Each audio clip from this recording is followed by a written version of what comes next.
Right. Oh, wait a minute. Which free will argument? Shut up, You, Joe. I don't think you know it. It's one of Trini's that I stole because he beat me with it. Oh, I know exactly what argument that is. Okay. Yes. Okay. It was like Zeref was there for that. All right. Do you want Dude, me to it's a start? hard argument to make though. Yeah, sure. So why are you a free will person? I don't know. Okay. So, do you think our actions hold consequences? Yes or no? Sure. Okay. Well, okay, So, wait. What's your definition of consequences? As in, like, Okay, our actions in sight. if I kill someone, right, and I get arrested, what happens? You go to jail. Okay. Like what? So, let's say I'm gonna give you an analogy here. Oh, I Like, remember this. You tried to use this on me before. I know what you're gonna do. All right. So let's say Bob, right? He kills like 1,000 people, and then he goes to court, and then his defense is that he was being mind controlled, and there's a mind control chip in his neck, right? And so would the court arrest him because they verify this and everything? Like he's actually being mind controlled, but is he gonna go to jail? Yes or no? No. Okay. So we could not be held accountable for our actions if they were. I agree. How? Huh? What you say? I agree. Okay.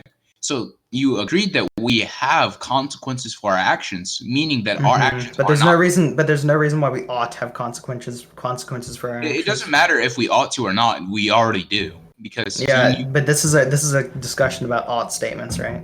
Not really. No. This is a discussion about propositions. That's like saying murder is correct because it happens. So that's really vacuous. Okay. So, like, should we ought to have consequences? Do you think so? No. Okay. Why do you think we should not ought have consequences? Because we aren't responsible for our actions. Okay. So they're not even ours. It's like a shifting the burden of proof thing. I don't understand your angle here.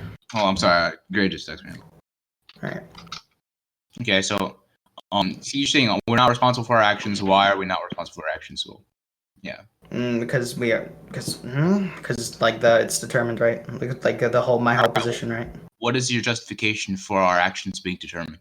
You have to demonstrate that they aren't determined, not the other way around. So shifting the burden of proof is a fallacy. Well, actually, like you. Okay, you're not understanding. So your claim is that there is free will. My claim is that no. Mine's a reactionary claim. You have the burden of proof. Wouldn't your claim be? No. Okay. So this is like a really semantic thing. Where you're just trying to shift the burden of proof onto me. No, I'm saying that like your claim is that you're trying to shift the burden of proof onto me on the basis of a claim that isn't relevant to this debate. I don't think I have the burden. Of proof. Because listen, like your claim is that all of our actions are being determined by like an external force, right? Sure. Yeah, that's like what determinism is. But it's a reactionary claim to all of our actions are by design. Remember this is not a debate on So if you this is not a debate on moral responsibility. This is a debate on free will. So your claim, you're just trying to like make this really circular and just shift what our claims are. But in reality, the beginning of this debate, our claims your free will. I'm in reaction to that no, right? So I just still don't think that you've demonstrated free will, and you're just trying to shift the burden of proof right now. Listen. So I'm just saying that you understand that I think you have the burden of proof, and I'm trying to explain why. Yeah, I just explained how I don't. So. Well, you just said it was a reactionary position, but you really didn't like justify it being a reactionary position. And by the topic of this debate, it's a reactionary position. Oh, well, I don't even care. I don't even care whether or not it's inherently reactionary, but for this debate, it is. How is it reactionary for this debate specifically? Because your position is yes, there's free will. My position is that no, there isn't. Yeah, unless you want to say that you don't agree with free will and not take that concession if you wanted to. Well, again, no. Listen, you understand? No. So your position is not that yes, we have free will. No, it is that we do have free will, but okay, cool. So can you stop derailing and prove that? The position is that our world is not determined. That's what I'm saying. This is derailing. No, your position. This is a free will debate. Like that was the name of this entire debate link at the beginning.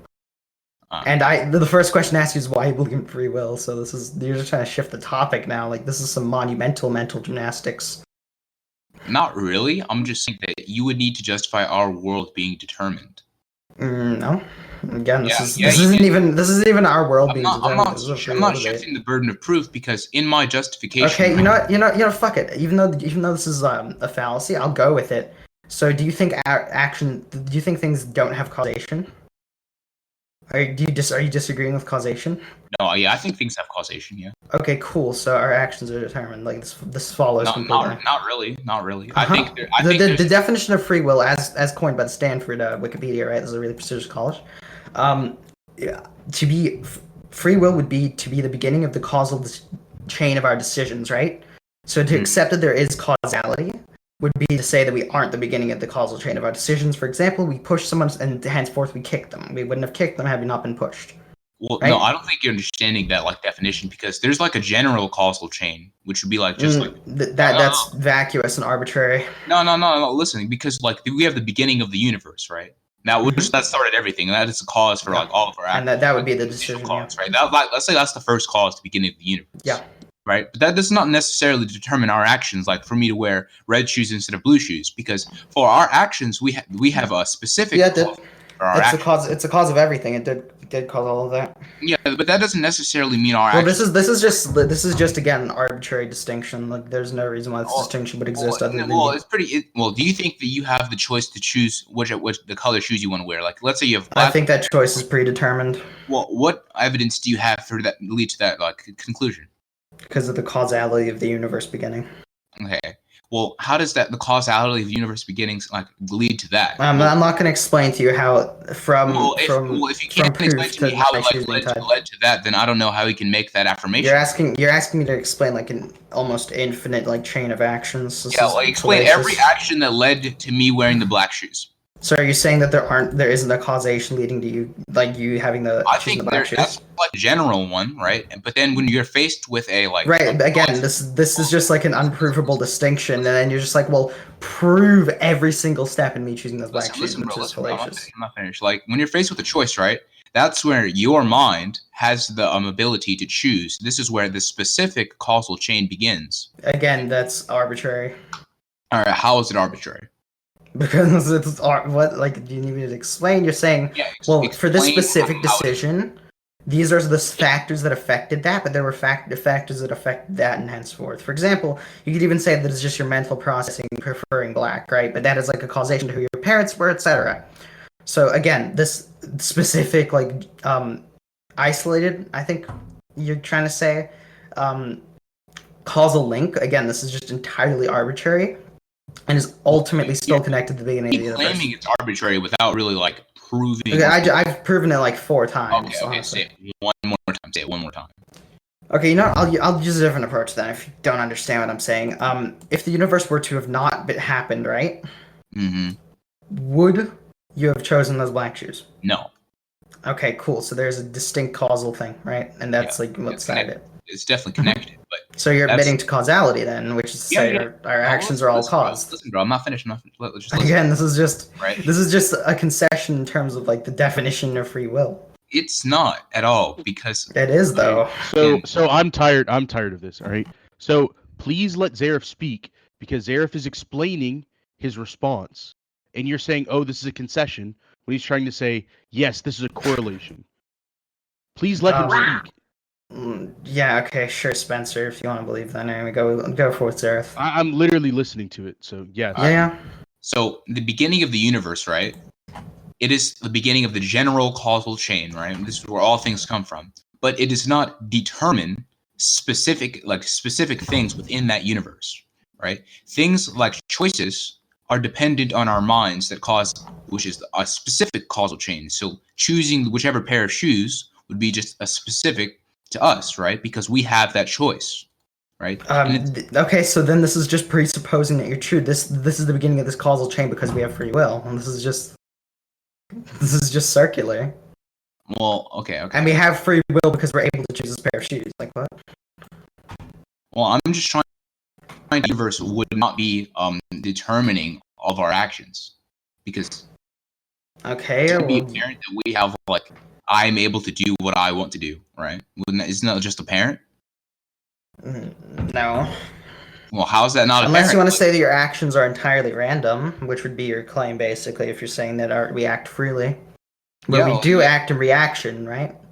Well, like, let's say I want to pick up... Okay, you know, I can give you a really easy example to understand this. So, you talk to a genie, right? Like, you're like, okay, I want to reset my life, because I hate myself, right? I want to reset my life. I want to start all over again. The genie does your literal wish, but doesn't keep any of your memories from going through it the first time. Do you think you'd make different decisions? Wait, I don't repeat that. From baby with no memories, do you think you'd make different decisions? I don't. So you talk to a genie, right? You get like a genie in a bottle. He resets your timeline to birth, right? But he doesn't keep your memories. Okay. So do you think you would make different decisions? Yeah, definitely. Okay. Like what? So you're saying that for no apparent reason in one situation, you're gonna kick the kid back, or in another situation, exact same circumstance, exact same mood, you're just not gonna kick the kid back. No, I don't think I would make the exact same decisions in every circumstance. No, because they're it'd be too specific, it would be too exact. I don't think that's probable. I don't think that's very probable. Well, again, to say that, you're sort of presupposing free will, though, because you're well, you see, I would actually make different decisions because I have free will. Well, I'm not saying because I have free will, because it just sounds improbable. What? It just sounds improbable. So you don't. Okay, but then you disagree with just simple science. Every action has a causal beginning, scientifically speaking, right? Well, anytime you're faced with the winds are a way. There are winds blown a specific way because it live a specific reason. It isn't random, right? Mm-hmm. Okay, cool. So what would be the improbability of the exact same thing happening again? Yeah. Well, the exact same choice I made happening again. Well, yeah, if everything was exactly the same, which there's no difference, right? I'm not sure how. Because there's nothing to base on what our actions are determined by. Because you're using determinism, and that view is that our actions are being determined by something. Unless you can. And again, we react to things. Listen, unless you can define something that is clearly determining our actions, then it would fall upon that we have the choice to make those actions. We would be able to choose what we want. And again, I think every action does have some reason why we did it, right? Okay, so what determines our actions? What determines that? How do you it's specific to circumstance. What? So circumstance determines all of our actions for us, right? This is just back to our original claim. We have utterly no choice in any dilemma we're faced. You could argue for a compatibalist choice, sure, but that's not your position. Okay. Well, then I'll just concede here. So then I'm okay. I'm literally cool. Tough.